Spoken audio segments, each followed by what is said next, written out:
사도행전의 신학에 대해서 함께 공부해 보도록 하겠습니다. 먼저 사도행전의 저자는 바로 누가복음의 저자인 누가와 동일한 인물입니다.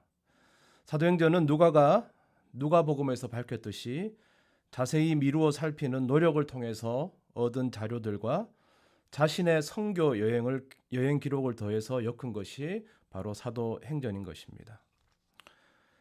사도행전의 목적은 기독교의 합법성을 주장함을 통해서 기독교에 대한 사람들의 편견을 불식시키고자 하는 의도가 있었습니다. 또한 데오빌러와 같은 고위층 기독교 토신자나 구도자들로 하여금 기독교를 호의적으로 인식하도록 하기 위한 목적도 있습니다. 이러한 변증적 의도 외에도 사도행전에는 다른 강조점들이 많이 있습니다. 바로 성장과 확산을 경험하고 있는 교회를 향한 메시지가 있습니다. 인간의 어떠한 저항과 핍박이 있을지라도 하나님의 계획은 무산될 수 없으며 이 땅에서 시작된 교회는 지속적으로 성장할 것을 확신하게 하는 것입니다.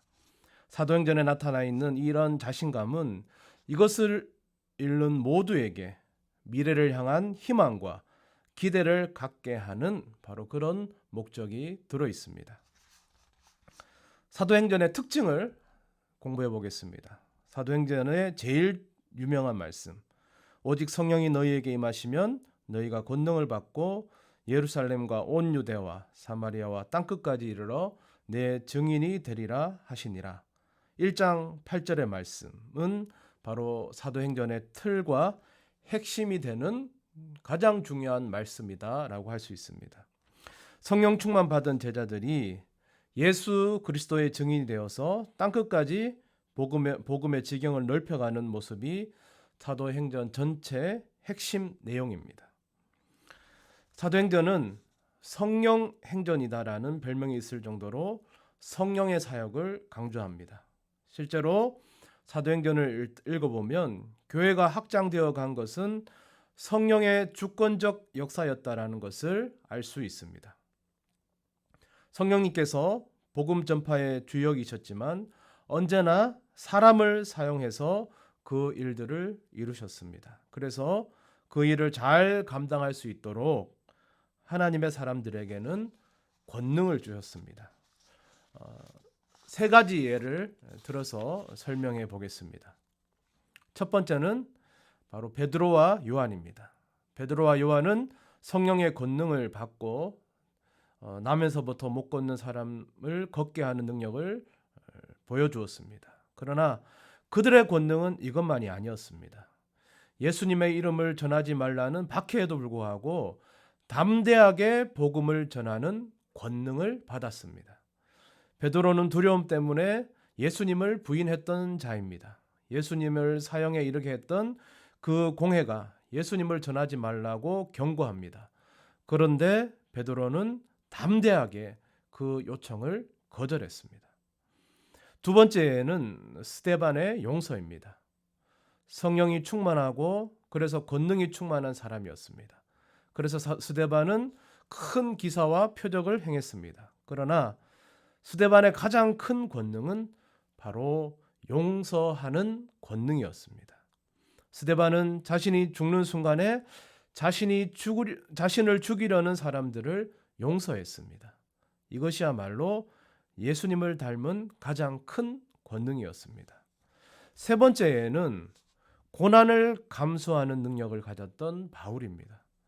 바울도 역시 성령의 권능을 받았습니다. 그래서 베드로처럼 치유의 능력을 보여주었습니다. 그러나 바울의 가장 큰 권능은 고난을 감수할 수 있는 믿음이었습니다.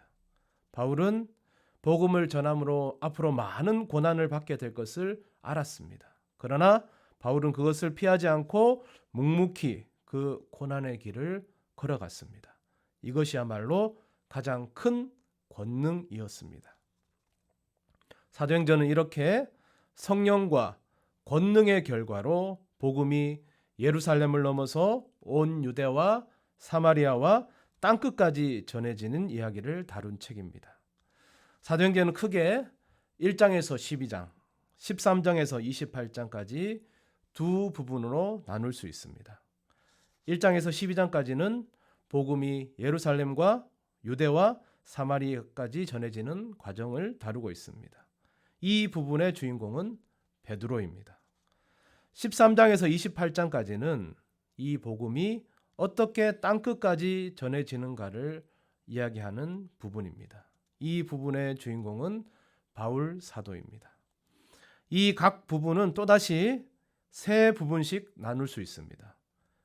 왜냐하면 복음 전파의 결과로 그 땅에 일어나는 일을 요약하는 요약 문구가 등장하기 때문입니다. 첫 번째 부분은 예루살렘 교회의 시작을 다루고 있습니다. 성령이 임하고 복음이 전해지고 예루살렘 교회에 부흥이 일어났습니다. 그러나 이 교회는 갈등도 있었습니다. 이 문제를 잘 해결하고 난 뒤에 이 단락은 이렇게 맞춰집니다. 하나님의 말씀이 점점 왕성하여 예루살렘에 있는 제자의 수가 더 심히 많아지고 허다한 제사장의 무리도 이 도에 복종하니라. 두 번째 장면은 교회가 확산되는 장면입니다. 스데반의 순교 이후에 교회는 박해를 받고 예루살렘 밖으로 흩어지게 됩니다. 특별히 사마리아 지역에 복음이 전파되는 내용을 담고 있습니다. 그리고 바울 사도의 회심의 이야기가 등장합니다. 바울 사도의 회심 후에 이 단락은 이렇게 마무리되고 있습니다.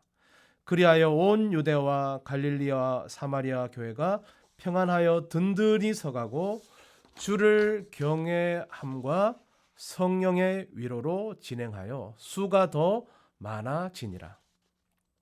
세 번째 단락은 베드로의 전도 이야기입니다. 최초의 이방인 회심자인 고넬료를 전도하는 이야기가 담겨 있습니다. 그리고 베드로가 옥에서 구출되는 이야기도 담겨 있습니다. 이 단락은 이렇게 끝이 납니다. 하나님의 말씀은 흥왕하여 더하더라. 네 번째 단락은 안디옥에서 시작한 바울과 바나바의 전도 이야기입니다. 이제 본격적으로 복음이 땅끝까지 전해지는 이야기입니다. 이 단락은 첫 번째 전도여행 그리고 첫 번째 전도여행 때 세웠던 교회들을 쭉 둘러보는 두 번째 전도여행을 포함하고 있습니다. 아직 유럽으로 건너가기 이전까지 이야기가 이렇게 마무리됩니다. 이에 여러 교회가 믿음이 더 굳건해지고 수가 날마다 늘어가니라. 다섯 번째 단락은 복음이 이제 유럽으로 넘어가는 이야기입니다. 마게도냐 사람들의 환상을 통해 이제 바울 사도는 유럽 전도를 시작하게 됩니다. 그리고 유럽 지역의 많은 교회들을 개척하고 돌아온 바울 사도가 그 교회들을 다시 돌아보기 위해 3차 전도 여행을 떠납니다. 이 3차 전도 여행 중 바울 사도는 다시 예루살렘에 들렸다가 로마로 가야겠다는 계획을 세우게 됩니다. 바로 그 지점에서 이 단락은 이렇게 끝이 납니다. 이와 같이 주의 말씀이 힘이 있어 흥왕하여 세력을 얻으니라. 이제 마지막 여섯 번째 단락은 바울 사도가 예루살렘으로 돌아갔다가 거기서 재판을 받고 로마로 가는 장면입니다. 이 마지막 단락은 복음이 계속해서 거침없이 전진하고 있다는 것을 보여주면서 마칩니다. 하나님의 나라를 전파하며 주 예수 그리스도에 관한 모든 것을 담대하게 거침없이 가르치더라. 사도행전은 이렇게 성령의 주권과 간섭하에 어떤 박해와 해방이 있어도 복음 사역은 지속적으로 성공함을 보여줍니다. 실제로 사도행전은 이야기를 풀어나가는 주요 대목마다 복음 사역의 승리를 축하하는 표현을 반복해서 사용하고 있다는 것을 우리는 조금 전 6가지 단락을 통해서 확인할 수가 있었습니다. 또한 사도행전에서는 2명의 특별한 사도를 대비해서 다루고 있습니다. 사도 베드로와 사도 바울입니다. 사도행전을 13장을 기점으로 전반부와 후반부로 나누어서 전반부에서는 베드로 사도가, 후반부에서는 사도 바울의 역할이 강조되고 있습니다. 유사한 사건들을 통해서 두 사도를 의도적으로 대비하고 있다는 느낌을 주고 있습니다. 나면서 안전병이가 된 사람을 고침, 특이하고 특별한 치유 능력, 마술사를 제압, 죽은 이를 살림, 기적적으로 옥에서 풀려남 등 바로 두 사도는 유난히 유사한 사건이나 기적을 행했습니다. 바로 이런 것을 통해서 이방인의 사도이자 교회를 확장한 사도 바울의 권위를 베드로의 권위와 대등하게 보여주고자 하는 의도를 발견할 수가 있습니다. 사도행전은 결론이 맺어지지 않은 상태로 급격하게 끝난다는 특징이 있습니다. 바울이 2년 동안 로마 감옥에 갇힌 채 황제 가이사 앞에서 재판받기를 기다리는 모습이 마지막 장면입니다.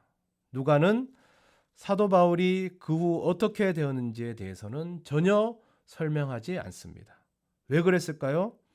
신학적 의미에서 보자면 이것은 당시 초대교회에서 시작한 세계 복음화를 후대 교회가 이어서 완성시켜야 한다는 의도를 볼 수 있습니다. 다르게 표현하면 성령의 역사는 지속되며 그것을 믿고 도전하는 이들을 통해서 사도행전은 계속된다는 것입니다. 그러기에 이제 우리 모두는 사도행전 29장을 계속해서 써 나가야 하는 것입니다.